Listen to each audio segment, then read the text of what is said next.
आपके घर में रुद्राक्ष है, आप रुद्राक्ष धारण करते हो या रुद्राक्ष अपने घर में रखते हो, तो उस रुद्राक्ष को छोटी सी कटोरी में रखकर या एक पात्र में रखकर 7 बार किसी भी अमावस पर, या तो अमावस, पूर्णिमा, त्रयोदशी, चतुर्दशी या प्रदोष, शिवरात्रि, अष्टमी, ये ऐसी तिथियां हैं जो प्लेट में रखकर, थाली में रखकर 7 बार अपने घर में अगर रुद्राक्ष है तो उसको बलवान बनाने के लिए इस बार तो जल, 5 बार दूध गौ माता का और 2 बार गाय का घी उस रुद्राक्ष पर लेपित करना चाहिए। और फिर उस रुद्राक्ष को धूप बत्ती हो या घर में गूगल की धूप हो, वो धूप बत्ती से उस रुद्राक्ष को सिद्ध कर लेना चाहिए।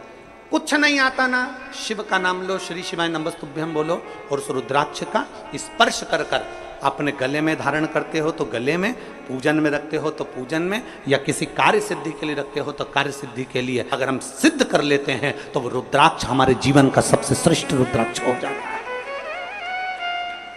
रुद्राक्ष पर जल चढ़ाना, दूध चढ़ाना, घृत लगाना और बाबा के रुद्राक्ष, क्योंकि इतने भक्त आते हैं उनके लिए वो रुद्राक्ष सिद्ध हो जाए। 4 मुखी 3 रुद्राक्ष कितने? 4 मुखी कितने? 3। 5 मुखी रुद्राक्ष 3 और 6 मुखी रुद्राक्ष 3। इनके बीच में सवा गांठ लगाई जाती है। 4 रुद्राक्ष कितने? जल्दी बोलो। 4 मुखी रुद्राक्ष कितने? 3। 5 मुखी रुद्राक्ष कितने? 3। 6 मुखी रुद्राक्ष कितने? 3। इनके बीच में सवा गांठ लगाई जाती है। मतलब एक गांठ पूरी लगाई जाती है, फिर आधी गांठ लगाकर फिर रुद्राक्ष को डाला जाता है लाल धागे में, फिर सवा गांठ ऐसी चलती है। 9 रुद्राक्ष होते हैं कुल टोटल। अगर ये 9 रुद्राक्ष को भगवान शिव के मंदिर में शिवलिंग के पास उसको रखकर 7 लोटा जल, 5 बार दूध और 2 बार घृत अगर लेपन कर दिया जाता है उस माला को, और उसी माला को हम बेलपत्री के पेड़ के नीचे बैठकर अपने गले में अगर धारण कर लेते हैं तो दुनिया का ऐसा कोई कार्य नहीं जो तुम्हारे लिए हो नहीं, पक्के में होकर ही मानता है। उस रुद्राक्ष का इतना महत्व, ये तुम जो सहज में सुन रहे हो ना, हम फिर कहेंगे रुद्राक्ष को सिद्ध करना है, हमें इसमें बेलपत्र का पान करना है, इसमें हम जो मांगेंगे हमारा बाबा कृपा करने के लिए तत्पर रहता है। ये वो रुद्राक्ष का आनंद पाते। इतने बैठे हो भगवान से अपने दिल की बात हृदय से, भाव से शिव को कहा, हृदय से। दुनिया के लोग आपसे कहें नेत्र बंद करके बैठ जाओ, दुनिया के लोग आपसे कहें शंकर जी के मंदिर में जाओ तो आंख बंद करके बैठ जाओ, दुनिया के लोग आपसे कहें तीर्थ में जाओ तो नेत्र बंद करके बैठ जाओ, दुनिया के लोग कहें कि तप साधना में बैठ जाओ, आप कह देना मैं तुम्हारे हाथ जोड़ूं, मैं तो सरल भाषा जानती हूं, मेरे को कुछ भी नहीं आता, मुझे तो केवल इतना आता है, सारी समस्या का हल एक लोटा जल। हमें कुछ भी नहीं आता, ना में तप आता, ना में साधना आती, ना में व्रत आता, ना में पूजन आती, ना में पाठ आता। कोई तुमसे कह दे ऐसे गेहूं चढ़ाओ, कोई तुमसे कहे कि ऐसे ये चावल चढ़ाओ, कोई तुमसे कहे कि ऐसे चढ़ाओ, हमें कुछ नहीं आता। हमें तो केवल इतना आता है कि शंकर को रिझाया कैसे जाए।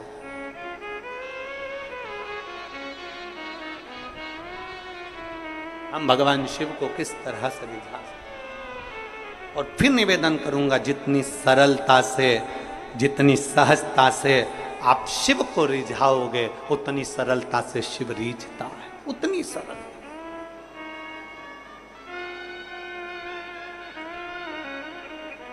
आप जितने भाव से भगवान शंकर को रिझाने का प्रयास करोगे वो उतने भाव से रिझेगा, उतने भाव। दुनिया के जितने अस्त्र शस्त्र होते हैं सबका बल एक रुद्राक्ष में होता है,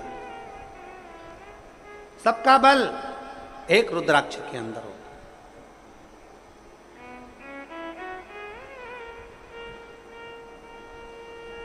कई जगह पर रुद्राक्ष पर रिसर्च किया जा रहा है। वो 2 कंपनी का नाम तो हमको स्मरण में था, मुंबई की, और 1-2 कंपनी काशी की हमारे स्मरण में, पर नाम याद नहीं आ रहा। कई जगह पर रुद्राक्ष पर रिसर्च चल रहा है। कि आखिर रुद्राक्ष में ऐसा क्या होता है कि तांबे के कलश में गलाया और उसका पानी शिव जी को चढ़ा कर आचमन किया तो फल मिल जाता है, रोग मुक्ति हो जाती है, श्रेष्ठता हो जाती है।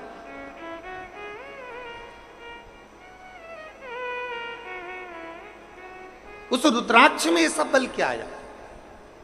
हम कहते हैं ये साधारण नहीं है। मेरे शंकर भगवान ने जितनी तप साधना करी थी, तप साधना कर कर अघोरस्त्र को प्राप्त करा था, उसी तप साधना के फल स्वरूप, उसी तप साधना के फल स्वरूप ये रुद्राक्ष उत्पन्न हुआ।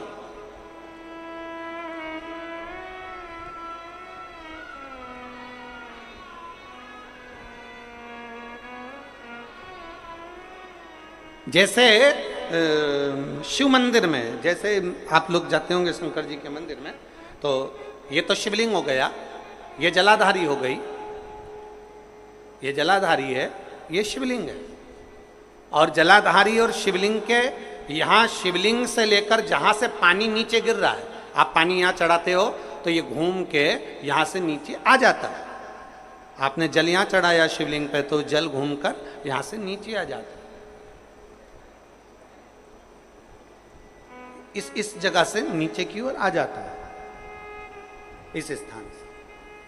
प्रयास करिए, कितना बड़ा भी रोग है, कितनी बड़ी भी बीमारी है, आप डॉक्टर से इलाज करवाओ, पर ये जो स्थान है अशोक सुंदरी का, इस स्थान पर एक बार अपनी हथेली रखकर देखिए और भगवान शिव से पंचाक्षर मंत्र नमः शिवाय, षडाक्षर मंत्र ओम नमः शिवाय या श्री शिवाय नमस्तुभ्यम स्मरण कर कर देखिए, और एक बेलपत्र बाबा की लेकर जहां से पानी नीचे गिरता है उस स्थान पर लगाकर उसी बेलपत्र को खाइए और फिर जाकर डॉक्टर को एक बार फिर जांच करवाइए कि उस रोग में आराम कितना लगा है, उस रोग में अंतर कितना आया।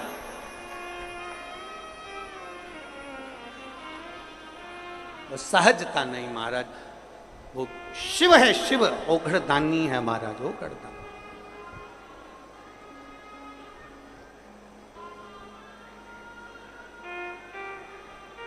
इसीलिए सारे देव गण गंधर्व किन्नर सब शिव का ध्यान करते हैं, सब शंकर की स्तुति करते हैं।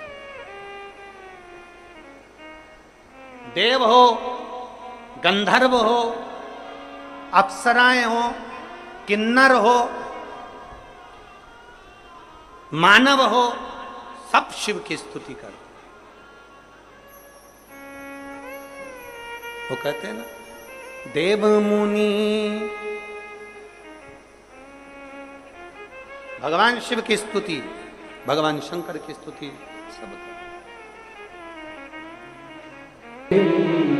भगवान शिव की स्तुति सारे देव गंधर्व अप्सराएं किन्नर सब कर रहे हैं,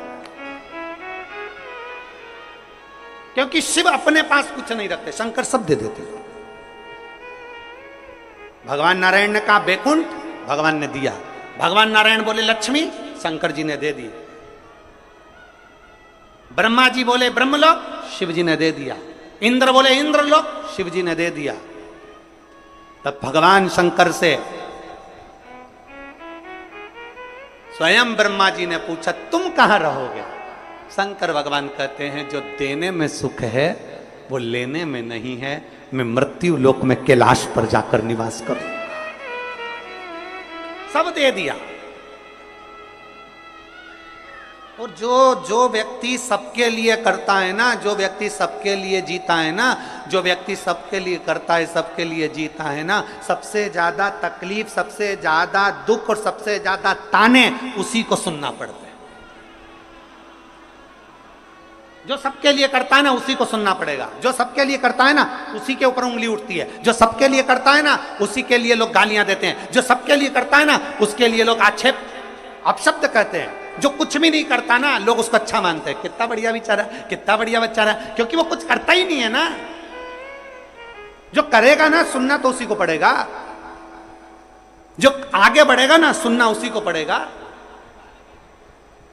रेल का इंजन और रेल के डब्बे दोनों को जाकर देखना, सबसे ज्यादा काले आपको डब्बे नहीं मिलेंगे, सबसे ज्यादा काले आपको इंजन मिलेगा। क्यों? क्योंकि वो इंजन आगे चलता है ना, तपता है, खूब तपता है, मुख काला भी होता है उसका। जो आगे बढ़ता है ना, उसी को बहुत कुछ सुनना पड़ता है। जो आगे बढ़ता है ना, उसको बहुत कुछ सहना पड़ता है। जो कुछ करता ही नहीं है वो आराम से रहे।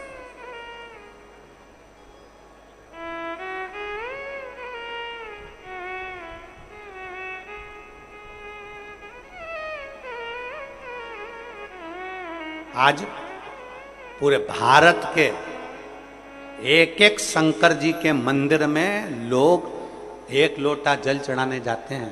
पूरे भारत के क्या, पूरे विश्व के शिव मंदिरों में ताले हट गए और लोग शिव मंदिर में जाकर एक एक लोटा जल चढ़ाने लगे।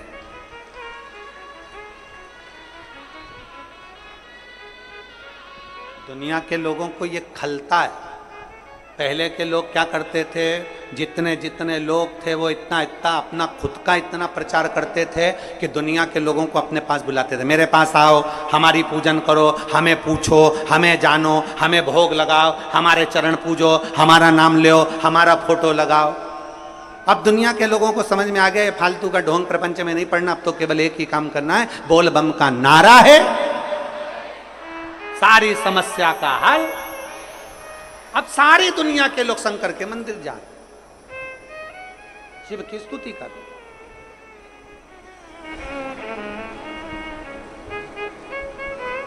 अब लोग बड़े वो फोटो में थोड़ा बहुत, अब फोटो में तो दुनिया कैसी भी दिख जाए, वो कहते हैं ना, वो कहते हैं ना, क्रीम लगा लगा गोरा भयाना कोई, क्रीम लगा लगाए, बोलो बोलो जम के, क्रीम लगाए लगाए गोरा भया ना कोई, मोबाइल से फोटो खींचा फिर काला रहा ना कोई।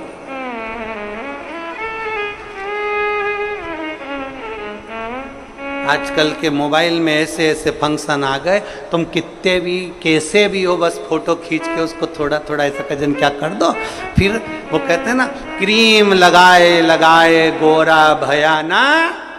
अरे बोलो बोलो साथ में बोलो, क्रीम लगाए लगाए गोरा भयाना कोई, मोबाइल से फोटो खींचा फिर काला भयाना। एक फोटो मोबाइल से खींच लिया फिर कोई काला ही नजर नहीं आया। ऐसे ऐसे लोग फोटो डालते हैं जिनका फोटो देख लो और मालूम पड़े फेसबुक पे ना जाने वो चैटिंग करने के चक्कर में ना जाने कितनों को घेरने का प्रयास करते हैं, घेरने का। अगर असली में इनको देख लो तो वो याद आ जाती है। फिर वो हमारे यहाँ 16 श्राद्ध में गोबर से ऐसे बनाते हैं और उसको कहते हैं संजा होली।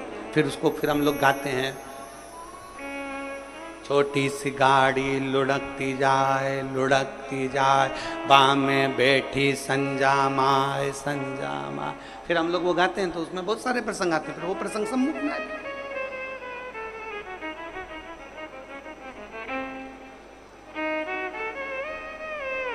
क्या मतलब? जो आगे बढ़ेगा उसी को सुनना पड़ेगा, जो आगे बढ़ेगा उसी को सहना पड़ेगा, जो आगे बढ़ेगा उसी को गाली पड़ेगी, जो आगे बढ़ेगा उसी का पांव खींचा जाएगा। अभी तक संसार में लोग अपनी पूजन कराते थे, आज पूरे विश्व के लोगों को मालूम पड़ गया कि हमें चरण किसके पकड़ना है। विश्व के लोगों को मालूम पड़ गया जिसके आचरण अच्छे हैं उसी के चरण पकड़ना है। इसलिए हमें शंकर का दरवाजा पकड़ा है, शिव की चौखट, शंकर का द्वार, शंकर के दरवाजे को हमने पकड़ लिया। इसलिए शिव के दरवाजे पर प्रतिदिन, भगवान ओघड़दानी के दरवाजे पर प्रतिदिन जाओ, शिव के शिवालय जाओ, शंकर के मंदिर करो आराधना, श्रृंगार कर लो, सेवा कर लो, चाकरी कर लो, शिव को अपना बना। हम शंकर को अपना बना।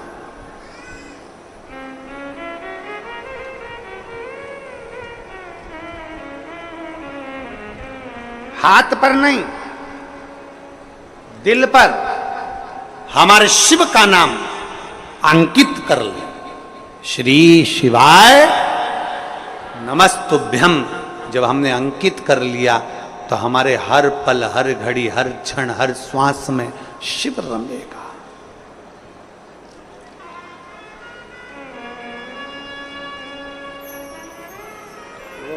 कावड़ देना।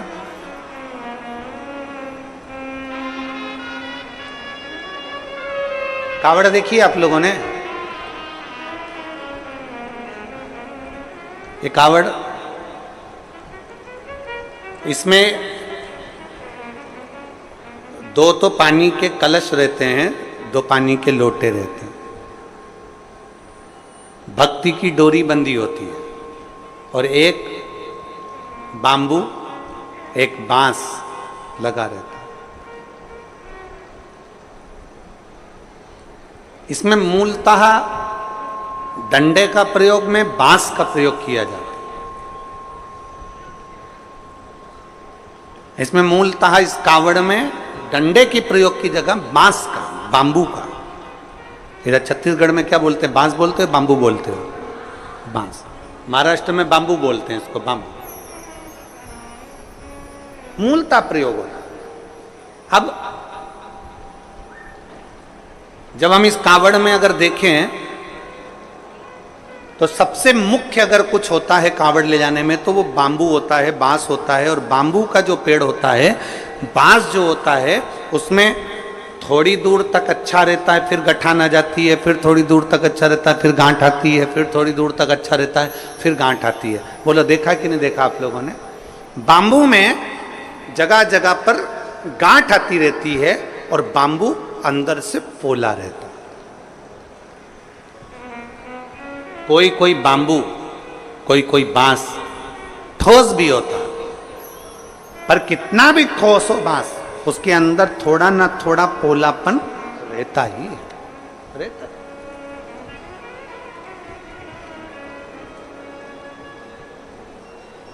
शादी में, विवाह में, जन्म में, मरण में, मृत्यु के समय पर भी बांबू का, बांस का प्रयोग किया जाता है आखिरी तक।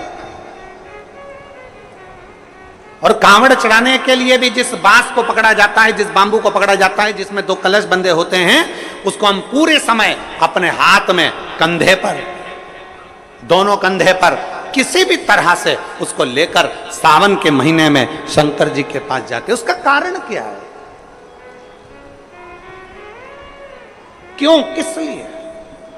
और बोलते बोलते जा रहे हैं, बोल बम बोल बम बोल बम बोल बम बोल बम बोल बम बोल बम, बोलते बोलते।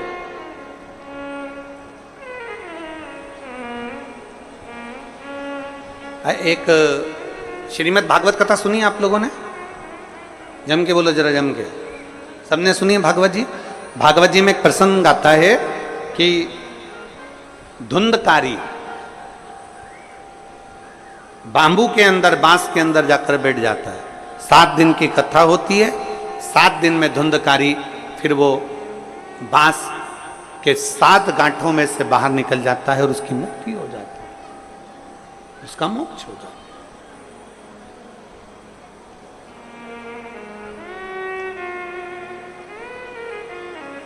एक बांस कंधे पर लिया, 2 लोटे, 2 कलश उसमें बंधे, और उसको हमने पकड़कर बोल बम बोल बम बोल बम बोल बम बोलते बोलते बोलते बोलते चल।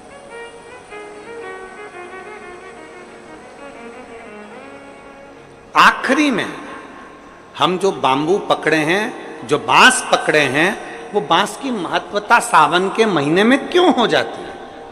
क्यों कावड़ बांबू पर ही बांध कर ली जाती है? उसका कारण क्या है?